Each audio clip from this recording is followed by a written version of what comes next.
All right, welcome back. So we need to put the rest of the fuses in, and then we need to slice this and get it up and get it printing. One thing I did notice though, I'm going to give you a side view here, and I'm going to rotate it around. When we print the fuses, we're going to print them in this direction, and I'm a little worried that I made this too steep here. This is like goes almost all the way horizontal. It's going to have a really hard time printing these last layers in the printer. So I'm going to fix that real quick, and again, I can go back and change anything. I'm going to find so that's the sweep we use to create this, which means the sketch for it is probably right there. So I'm going to right click and do edit sketch. Yep, there it is. And all I'm going to do is grab this over here, and I'm just going to drag it out a little bit just to make it in sort of steeper, and maybe down a little bit too, just to give it a little bit of, yeah, let's try that. Finish sketch. Yeah, that's going to print much better. So if I look at it now, it doesn't really go flat ever, so it's really going to print this a lot better, much better looking from the printer. Okay, go back to home. And now what I'm going to do is take the fuses out of here and glide them down into this central fuse. To do that, I'm going to hide the dynamite and the straps. And I'm going to come over here and create another axis right in the middle of this cylinder here. So I'm going to do construct, and I'm going to do an axis through cylinder, and I'm going to click on this one right here. And I'm going to say OK. Good. And now what I'm going to do, oh, first of all, actually, before I get any further, this body 18 is the central fuse. So I'm going to call it central fuse. And I'm just going to drag it up into my fuses folder, so I keep everything really organized so that when I do stuff later, I don't get lost. And then next thing I'm going to do is create a plane, because I need to draw a curve that goes from the top, from this center right here, and curves down into this fuse. So I need a plane that has this line in it and this center in it. So I'm going to do a construct, and I'm going to do a construct through two edges. And I'm going to come here and click on this. And then the other one I'm going to click on is that teal one I made down here. So you can see that's that axis I made earlier. Click on that one and then say OK. And now I'm going to, create a sketch on this flat thing here. Boom, just like that. Nice. And now before I do anything else, I'm going to project the things I need. So I'm going to project this face here, click OK, and that should be it. Now I'm going to hide all the fuses so I can clean everything up. So that's that top piece of dynamite. That's the diameter. So the fuse is going to start here, curl down, and meet up with this one. But I can't see the line I did for the fuse. So I'm going to come back over here to my sketches folder. I'm going to turn on sketch 7. Yep, there it is.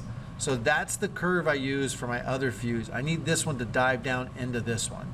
So I'm going to actually do a project, and I'm going to click on this line. Notice how it's grayed out here? That means it's not in my sketch, it's under my sketch on a different sketch somewhere. So I'm going to click on it to add it to my sketch. I'm going to click OK. Now this line needs to be a construction line. It's just letting me line up. So I'm going to click on that purple line and press the X key, and it will turn it into a construction line.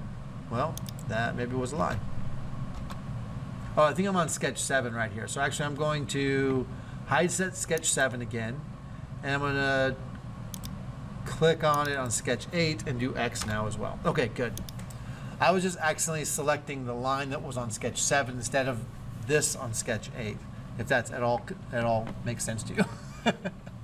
Next thing I'm going to do is I'm going to grab my line tool, and I'm going to draw out the path of the fuse. So I'm going to start here in the center. I'm going to go out 2 millimeters only. And then I'm going to drop it. Whoops. I'm going to click, and I'm going to drag to create this curve like this. And I'm going to make sure the curve doesn't dive straight down ever. I want it to stay at a steep angle like this. I'm going to go about there. And then I'm going to click and drag again. And this time I'm going to curve it into this one. About like that. Now, notice up here, from this straight line to this curve, there's a tangent. They all have to be tangent. From this curve to this curve, they're also tangent, meaning perfectly smooth between them. Now, this curve isn't tangent. In fact, if we zoom in, you can see Right there, we zoom way in, the line actually comes and curls underneath this purple line. And then, so this isn't a perfectly smooth transition. So that what that means is that the sweep tool won't work on this last line. It won't be quite right. So we're gonna grab the tangent tool. We're gonna click on the blue line, our curve, and then the purple line, this flat line, and notice how it makes it, it pulls it back to here where it comes in perfectly smooth into this line. That is tangent. So now they're all tangent, we're ready to rock and roll. And you want this to end well before here, because this is where the other one's gonna curl up. So we want them to come together about like that. I'm gonna do finish sketch.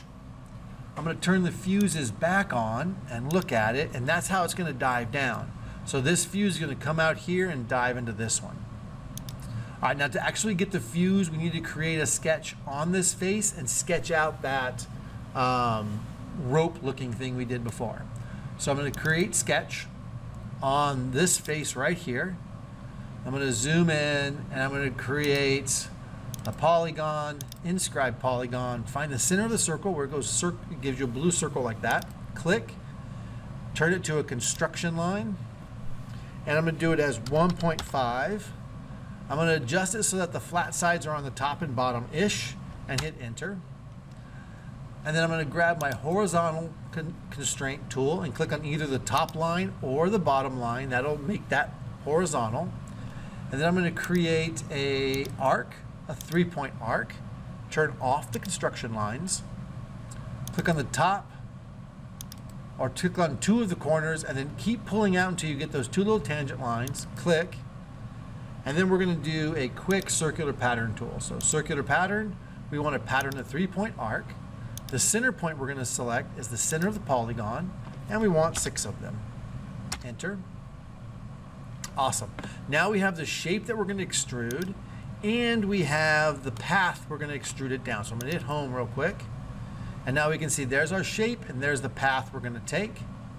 So I'm gonna do finish sketch, and I'm gonna go create, I'm gonna do that sweep tool. You gotta finish the sketch before you have the option to do the sweep tool. I'm gonna come in, it's gonna ask me, well, what profile are you gonna sweep? Well, we're gonna sweep this inside one right here. And what's the path we're gonna select? We're gonna go down this blue curve and right there. Now it thinks it wants that we want it to cut, but instead we're gonna say new body.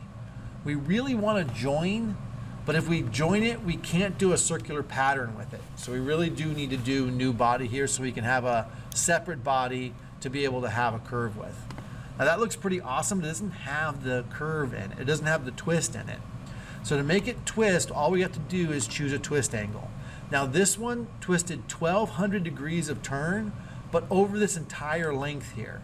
This line is a lot shorter, so it's gonna need less twist to be the same amount of twist, if that makes any sense at all.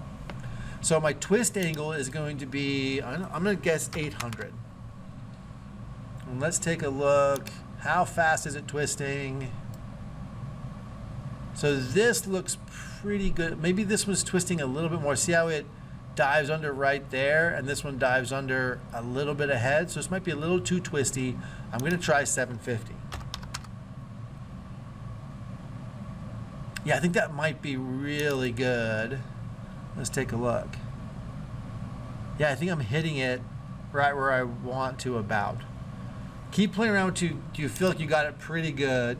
And then what I'm gonna do is zoom in here where they come together.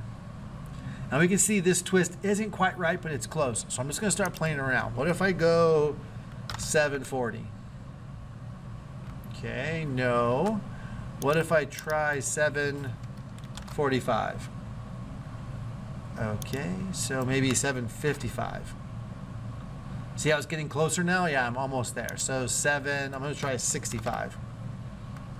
Ooh, that's close. So I'm gonna try 66 now. And 67 might be it.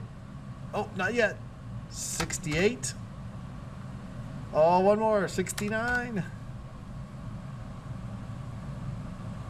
Nah, there's still a little bit of a bump there. Should be, I might be able to get it down better. 770. Oh, not quite. 771. Oh, I think that was it. I think that was it. Let's try one more and see if it goes too far. 772. Yeah, so now, oh, maybe not. Let me try one more. 773. Yeah, now it's coming out the back side. You can see where it's coming. It looks great here, but not so good there.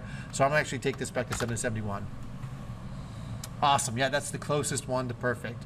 And I'm gonna click OK. And now when I zoom out, I'm gonna have this really fantastic looking fuse. Boom, just like that. Now, we don't have to do that 6 more times. That would be brutal. You can if you want that practice. I think it'd be great practice. The easier thing to do is notice that this is like a circular pattern of all these fuses. So I'm gonna simply come up here and do create, pattern, circular pattern. I'm gonna click on this fuse and it's gonna ask me what am I gonna circle it around? Well, the axis I'm gonna circle it around is that teal one in the middle here, the middle of this piece of dynamite. And I want 6 of them. And right there you can see it's gonna pull one right out of all of the other ones. And I'm just gonna click OK. And now I've got my full pattern there. Let's turn on the back caps. Let's turn on the dynamite. Let's turn on the front and the back straps. Let's click out to home. And you can see right there is this wonderful little pattern of dynamite. Now where they come in here, they actually look pretty good. I might not mess with that at all because that looks pretty sharp. Normally what I would do is add sort of a chunk of plastic right there where they come together because they'd come together and wouldn't look very nice. But these came together and that looks pretty darn fantastic. All right, so I'm gonna save this really quick. Cancel, nope. Okay, next thing we need to do, so I'm gonna turn my axis off and I'm gonna hide some of these folders because I don't need them all open. And we just had, we have all these fuses being made. So let's come over here for body 19, hold down the shift key, click on that last body, and drag those into the fuses folder up top. Okay, next thing we're gonna do is, I would like to combine all of these into one body, but what I found is that sometimes the combine tool works and sometimes it doesn't. You can try it if you hit the combine tool. Click on the center one and then click on all of the other ones and make sure it says join. Last night mine kept failing. I think it's going to fail at this point. Yeah, so it just kept failing here, so I hit cancel. So we can't combine them. They're just too much math for Fusion to do for some reason. But what we can do is when we export them, we can export them as one thing. To do that though, we got to do something a little strange. We've never done this before. Right click up at the top here where it says Dynamite Video Version, whatever name you gave it up at the very top.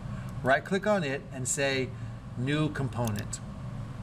Call that new component Fuses and leave everything else alone and just click OK. It's going to make this thing down here called Fuses. Everything else goes gray because right now Fuses are active component. You don't need to know what components are. They're an advanced way of modeling. We're not going to be doing it this year. So if I come back and click on Dynamite, I click this little bubble next to Dynamite, everything will go dark again. And I'm going to grab my Fuses folder and I'm going to drop it into the Fuses component and just let it go. They'll disappear from up here, but down here in the Fuses, there's a new bodies folder and inside that are all the fuses. So it's all of those pieces. All right. So that's it for this video. We are now ready to 3D send this thing to Fusion or to Prusa and slice it up and get ready to rock and roll. Good job. Hang in there.